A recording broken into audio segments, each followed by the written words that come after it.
Hey, how's it going? Jacob from IcePanel.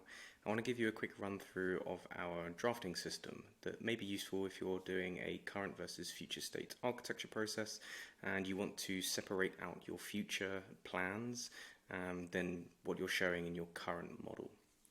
So let's say, for an example, we're deciding to pick a new email service because we've decided the one that we built in-house is just not cutting it anymore, and we want to think about the different options that we might have. If we go inside the online boutique real quick, we'll see at the top left we have our email service that's sending out the confirmation emails to all of our customers. Now, let's say we're interested in, proposing maybe SendGrid or MailChimp or all of the other mail clients that are out there today, but we don't want that to messy up this diagram. We'll see this current pill just underneath the diagram name, which allows us to create a new draft diagram. Now, once I create this new draft diagram, essentially what you're doing is creating proposals of changes that doesn't actually affect your current model. So it still feeds from your current model, and anything you do in latest will update like it does today in all of your drafts. But any changes you make that are in the draft will live only in that draft, and it keeps those kind of proposals nice and siloed.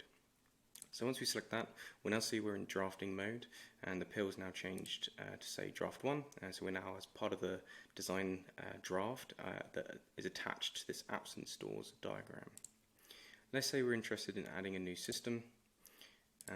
Let's add that in there, and we want to quickly select something such as SendGrid.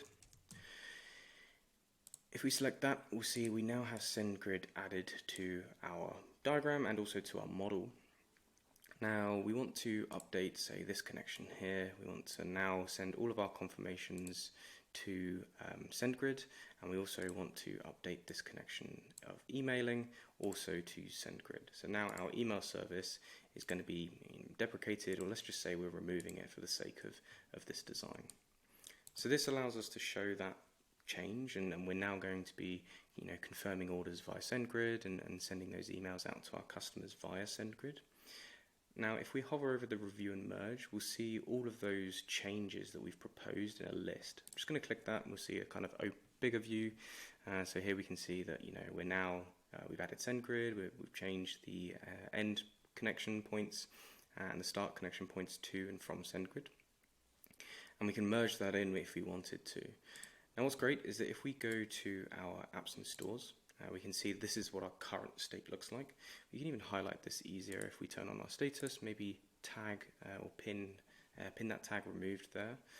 We go to draft 1, and now we can see that this is our removed object. We can even hide that if we didn't want to kind of focus on that for now. We can show very clearly the current versus future states of this proposal.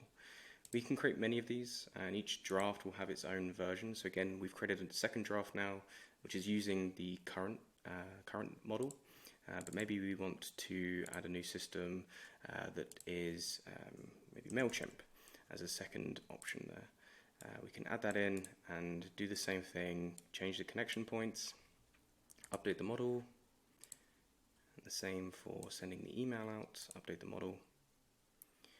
We can even flag this as being new, which I probably should also, or future, which I should also do on draft 1.